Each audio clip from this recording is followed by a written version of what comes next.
காதலை வளர்த்த ஒரு படம் அது. அந்த படம் மட்டும் இல்லை, அமர்க்களத்தில் அப்படி தான். ஷாலினி அஜித்தை லவ் பண்ணிகிட்ருக்காங்க. சரத மேடத்தை ரொம்ப காலத்துக்கு முன்னாடி நடிக்க வச்சவன் நான் தான், ஆதவன் இல்லை தெரிஞ்சுக்க. அது கூட சிம்பு இருக்கார், டிஆரோட சன்னு. அவர் எங்கே பார்த்தாலும் சொல்கிற டைலாக் தான். ஹீரோனா நான் வெளியே அனுப்பிச்சிடுவாங்க 2 படத்தோட. வயசாகிடுச்சுல்ல, இன்னும் என்ன இந்த மாதிரி சட்டை போய் இல்லைம்மா. எஸ் அவர்களை மேடைக்கு ஒரு முறை அழைக்கிறோம். நீங்கள் தான் சூர்யாவும் விஜய் நடிச்சிருந்தா ஃப்ரெண்டு, நீங்கள் இருந்ததால் தான் ஃப்ரெண்ட்ஸ். எஸ்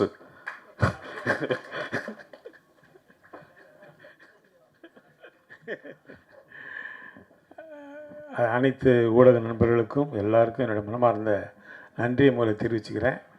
ஒரு திரைப்படம் மறுபடியும் ரீலீஸ் ஆகும்போது இவ்வளோ பெரிய ஒரு வரவேற்பு கொடுக்குறது எனக்கு வந்துருக்கு, ரொம்ப சந்தோஷம்.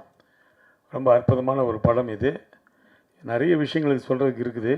அதில் முதல்ல வந்து ப்ரொடியூசர்ஸுக்கும் அந்த டிஸ்ட்ரிபியூட்டர்ஸுக்கும் முதல்ல வணக்கத்தை தெரிவிச்சுக்கிறேன். கோல்மால் ப்ரொடியூசர் 2 தடவை மொரிஷியஸே போயிருக்கேன். நாங்கள் டூர் மாதிரி போயிட்டு வருவோம். நாங்கள் மொரிஷியஸ் எல்லாம் கேட்பாங்க, என்னையா மயிலாப்பூர் போகிற மாதிரி போயிட்டு வரி அப்படின்னு. அந்த மாதிரி அந்த அற்புதமான திரைப்படம் எடுத்தவர் பொன்குமார் தான் இயக்குனர். அது ரொம்ப அற்புதமாக இருந்துச்சு திரைப்படம் பார்க்குறதுக்கு. இவர் சொன்ன மாதிரி ஃப்ரெண்டு, அவங்க 4 லட்சம் ஃப்ரெண்ட்ஸுன்றாங்க. உண்மையிலே ரொம்ப சந்தோஷமான விஷயம். ஆனால் நண்பர் கணேஷ் பாபு சொன்னதில் சில விஷயங்களை நான் சொல்ல வேண்டியது.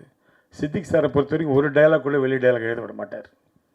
அவர் ஏதோ அந்த இடத்துல ஸ்பாட்டில் இருக்கும்போது அவர் வடிவேல் சொன்ன சிரிச்சதை பார்த்து சொல்லிட்டாரு. ஆனால் எல்லா டைலாக்குமே சித்திக் சார் ஸ்கிரிப்டில் இருக்கும். ஏன்னா நான் அவரோட டைலாக் ரைட்டராக ஒர்க் பண்ணவேன் பாஸ்கர் ராஸ்கலில். ஒரு டைலாக் கூட அவர் வேறு டைலாக் சொல்ல விட மாட்டார். எந்த டைலாக் வேணான்ட்டுருவார், எனக்கு தெரியும் இது போதும் அப்படின்ட்டுருவார். அதில் ஆணியே பிடுங்கமான டைலாக் வந்து சித்திக் சார் கோகுல் கிருஷ்ணா எழுதின டைலாக் தான். அதில் வந்து வடிவேல் சொன்ன டைலாக்கெல்லாம் கிடையாது. தவறான ஒரு செய்தியாக போச்சு அது. ஏன்னா நான் ஸ்பாட்டில் இருக்கிற அனைவரும் தெரியும். ஒரு டைலாக் கூட அவர் சொல்ல விட மாட்டார். ஒரே ஒரு டைலாக் நான் சொந்தமாக போட்டேன் அந்த படத்தில். பிரமன்ராஜ் சார் கேட்பா, டேய் நேற்று பஸ் ஸ்டாண்டில் என்ன நடந்தது அப்படின்வார். நான் ஒன்று ஆடு நடந்தது மாடு நடந்தது அப்படின்வேன். ஒன்று கட்டு அப்படின்ட்டார் டைரக்டர். என்ன இது டைலாக்கு? அவர் என்ன கேட்குற, நீங்கள் என்ன சொல்கிறீங்க? இல்லை சார் இது ஒரு மாதிரி கல்ட்டு ஜோக்கு சார் அப்படி. அதெல்லாம் வேணான்ட்டா. இல்லை சார் வச்சுக்கலாம் சார் ப்ளீஸ். சரி வச்சு தொலைங்க அப்படின்னு வச்சுட்டு போனார். அந்த ஒரு டைலாக் தான் அந்த டோட்டல் படத்தில் சொந்தமாக ஒரு நடிகர் சொன்ன டைலாக். அது கூட சிம்பு இருக்கார், டிஆரோட சன்னு. அவர் எங்கே பார்த்தாலும் சொல்கிற டைலாக் தான். சார் எனக்கு ஃப்ரெண்ட்ஸில் ஆணியை பிடுங்கனோட எனக்கு ரொம்ப பிடிச்ச டைலாக்கு ஆடு நடந்தது மாடு நடந்தது அப்படின்னு தான் சொல்லுவார். அந்த மாதிரி சித்திக் சாரை பொறுத்தவரைக்கும் every thing is in paper, every thing is in is mind. ஒன்று கூட வெளியிருந்து எடுக்க மாட்டார். அதேமாதிரி கோகுல் கிருஷ்ணாட்ட டைலாக் எழுதிட்டு அதை படிக்க சொல்லுவார். படிக்கும் ஒரு வார்த்தை விட்டோட திருப்பி எழுதி சொல்லிவிடுவார். அதுமாதிரி பாஸ்கர் ராஸ்கல் நான் டைலாக் ரைட்டராக ஒர்க் பண்ணதுனால சொல்கிறேன். எல்லா டைலாக்ஸும் அவர் கண்டிப்பாக பண்ணுவார். அற்புதமான ஒரு திரைப்படம். ஃப்ரெண்ட்ஸ் நேரத்தில் சூர்யா நானும் ரொம்ப ரொம்ப ஜோவியில் பழகிட்டு இருப்போம். ரொம்ப சந்தோஷமான விஷயம் என்னென்னா, நான் வந்து உடுமலைப்பேட்டில் ஷூட்டிங், ஃப்ரெண்ட்ஸ் ஷூட்டிங்கு. அப்போ தெனாலி ஷூட்டிங் கொடைக்கானல் மேலே நடக்கும். நைட்டு இங்கேருந்து காரில் கிளம்பி மேலே போனோம். அங்கே போய்ட்டு ஒரு நாள் ஷூட்டிங் முடிச்சுட்டு அங்கேருந்து நைட்டு கிளம்பி இங்கே வரோம். அவ்வளோ பிஸி. அந்த நேரத்தில் இங்கேருந்து போகும்போது சூர்யா வந்து, ஜோதிகா கேட்டதா சொல்லு, இது கேட்குறது தான் என் வேலை.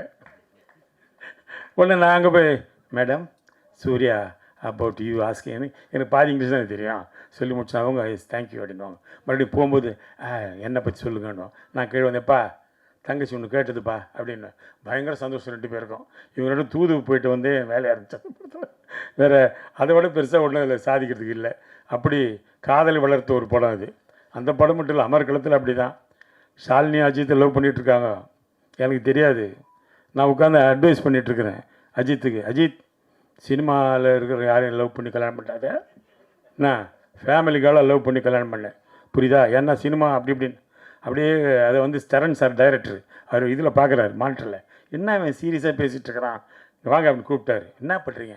இல்லைப்பா அஜித்துக்கு நான் சில அட்வைஸ் எல்லாம் கொடுக்குறேன். என்ன அட்வைஸ்? இல்லை இந்த மாதிரி சினிமாவில் இருக்கிறவங்க யாரையும் லவ் பண்ண வேணாம் அப்படி.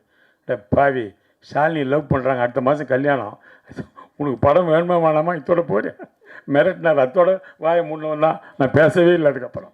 அதனால் ஒரு அற்புதமான திரைப்படம். ஃப்ரெண்ட்ஸ் படத்தை பொறுத்த வரைக்கும் ஒவ்வொரு விஷயமும் ரசித்து பண்ணார் டைரக்டர். அவர் வந்து ஒரு கிரேட் ஹியூமரிஸ்ட். அவர் வந்து எப்படி சொல்கிறதுன்னு தெரியாது. அப்படி ஒரு டைரக்டர் இழந்தது எங்களுக்கெல்லாம் மாபெரும் இழப்பு. ஒரு டைரக்டர் இல்லாமல் ஒரு கேரக்டர் கிரியேட்டிவ் பண்ண முடியும். நேசமணி கேரக்டர் அவர் தான் கிரியேட் பண்ணார். அது வந்து ஜெகதி பண்ணியிருப்பார் அதில். அதே மாதிரி இளையராஜா வந்து படம் பார்த்துட்டு சொன்னார், சூர்யா பண்ணார், விஜய் பண்ணார், ஓகே, ஆனால் அந்த கேரக்டர் ரமேஷ் கண்ணா செலக்ட் பண்ணிங்க பாருங்கள், அதுதான் கரெக்டுன்னாரு. ஏன்னா அந்த கேரக்டர் படத்தில் மலையாளத்தில் சீனிவாசன் பண்ணியிருப்பார். Is a director, actor, writer. அதனால் நானும் டைரக்டர், ஆக்டரேனால அது ரொம்ப அவருக்கு பிடிச்சி போச்சு. அதனால் அவர் சொன்னார், நீ கரெக்டான ஆளை செலக்ட் பண்ணிங்கன்னு. அந்த மாதிரி நிறைய விஷயங்கள் வந்து அதில் ஃப்ரெண்ட்ஸில் நமக்கு பாதிச்சு. இப்போ பாருங்கள், 23 வருஷம் கழித்து மறுபடியும் அந்த படம் ரிலீஸ் ஆகுது, ஒரு பெரிய ப்ரெஸ் மீட்டு எல்லாம் வைக்கிறோம்னா அது ஒரு நமக்கு ஒரு காட்ஸ் கிஃப்ட் தான் இல்லையா? யோசிச்சு பாருங்கள். நிறைய பேர் வருந்தாலும் சொன்னாங்க, நான் ஸ்கூலில் படிக்கும்போது பார்த்தேன். இப்போ தான் தெரியும் நிறைய பேர் ஸ்கூலில் படிச்சிருக்கிறாங்க. அந்த விஷயம் எனக்கு இப்போ தான் வெளியில் லீக் ஆகுது. ஏன்னா எல்லாம் சின்ன பசங்க பார்த்து பூரா ஏன்னா நம்மளை பார்க்கும்போது அப்படி பெருசாக பார்க்குறாங்க. இவர் என்ன இப்படியே இருக்கிறாரு, இன்னும் அவர் வயசாக மாட்டேங்குது, கிண்டல் பண்ணிட்டு போகிறாங்க பசங்க. நான் இந்த மாதிரி சட்டையை போட்டால் வீட்டில் திட்டுறாங்க, சார் வயசாகிடுச்சுல்ல இன்னும் என்ன இந்த மாதிரி சட்டையை போடுற, இல்லைம்மா ஒரு கிளாமருக்கு போடுறேன் அப்படின்னு. அதனால் நல்ல ஒரு படம், திரைப்படம் என்றைக்குமே இருக்குது. அந்த காலத்தில் நாங்கள் சினிமாவுக்கு வர்ற காலத்தில் என்னை கேட்பாங்க, உங்களுக்கு பிடிச்ச காமெடி படம் என்னன்னு. காதலுக்கு நேரமில்லை, ஊட்டி வர ஒருவன்னு சொல்லுவோம். அந்த 2 படம் தான் இப்பவும் பார்த்தாலும் எவ்வளோ வேணால் சிரிக்கலாம். அது மாதிரி இப்போ சிரிப்பதற்கான ஒரு படம்னு பார்த்தா ஃப்ரெண்ட்ஸ் தான்.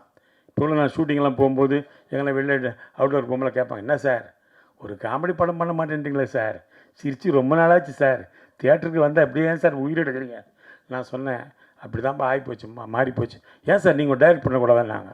நான் சொன்னேன், டைரக்ட் பண்ணலாம், ஆனால் டைரக்ட் பண்ணலாம் இந்த காலத்தில் ட்ரக்கு விற்கணும், இல்லைன்னா துப்பாக்கி புதுசாக கண்டுபிடிக்கணும், இது பண்ணால் தான் கதை பண்ண முடியும். அப்படி ஆகிடுச்சு. இப்போது நல்ல ஒரு கதை, சென்டிமெண்ட்டு, சிரிப்புன்றதெல்லாம் கிடையவே கிடையாது. அதனால் இந்த படம் நிச்சயமாக தியேட்டரில் பெரிய லெவலில் போகணுன்னு இறைவனை வேண்டுகிறேன். நன்றி, வணக்கம்.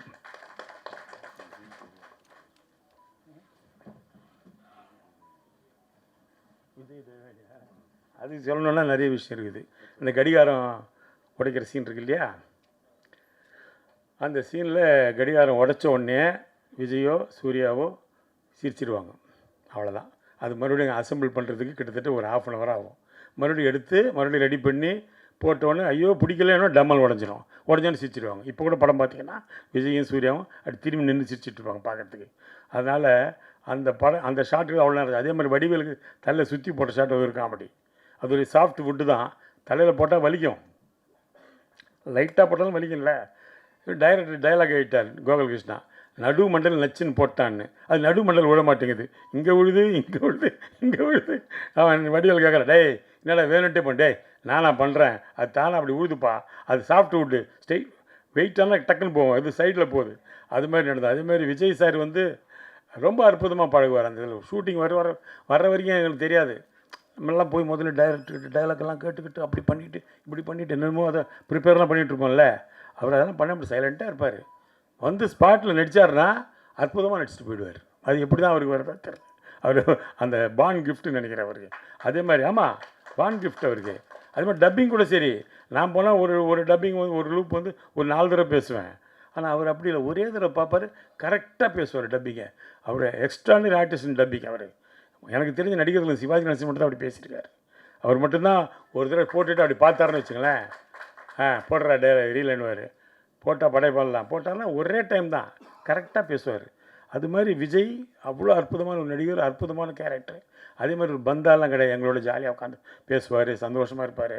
எந்த இடத்துலையும் நான் ஒரு ஹீரோ, நீ காமெடி அப்படிலாம் பழக மாட்டார். ரொம்ப அற்புதமான ஒரு பழக்கம். அது தேவயானி மேடத்தை போய் சொன்னோம்னா ரொம்ப முதல்ல ஜோதிகா தான் போட்டாங்க அந்த கேரக்டரில், அப்புறம் சிம்ரனில் போட்டாங்க, எல்லாம் போயிடுச்சு. அப்புறம் தேவயானி தான் நடித்தாங்க. ஏன்னா அவங்களுக்கு ஒரு லக் இருக்குது, அவங்க எந்த படம் நடித்தாலும் சூப்பர் ஹிட். காதல் கோட்டையில் ஆரம்பித்து ஃப்ரெண்ட்ஸ் வரைக்கும் எல்லா படமும் நடித்த படம்லாம் ஹிட்டு.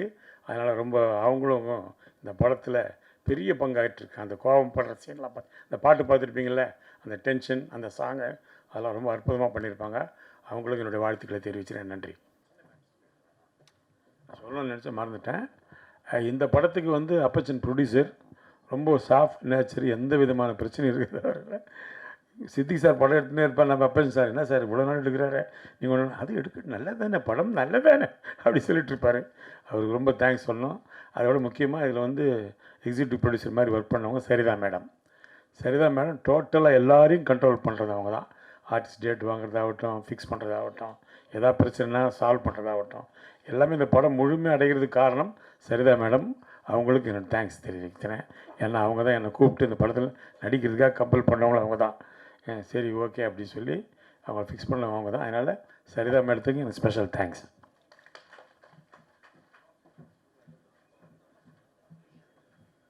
நம்மளாம் தேவானி மேடத்தையும் விஜயலட்சுமி மேடத்தையும் சொல்லிக்கிருக்கோம். ஆமாம். அவங்க வயசுக்கு சரிதா மேடம், நல்ல சரோஜதி மேடம் நடிக்கலை. ஓகே, சரத மேடத்தை ரொம்ப காலத்துக்கு அப்புறம் நடிக்க வச்சோம் நான் தான் ஆதம் இல்லை தெரிஞ்சுக்க. சொல்லுங்க. ஹீரோனா நான் வெளியே அனுப்பிச்சிடுவாங்க 2 படத்தோட. காமெடியில் நிறைய படம் நடிக்கலாம், ஏன் கெடுக்குறீங்க அது? நல்லா இருக்கிறது பிடிக்கலையா உங்களுக்கு?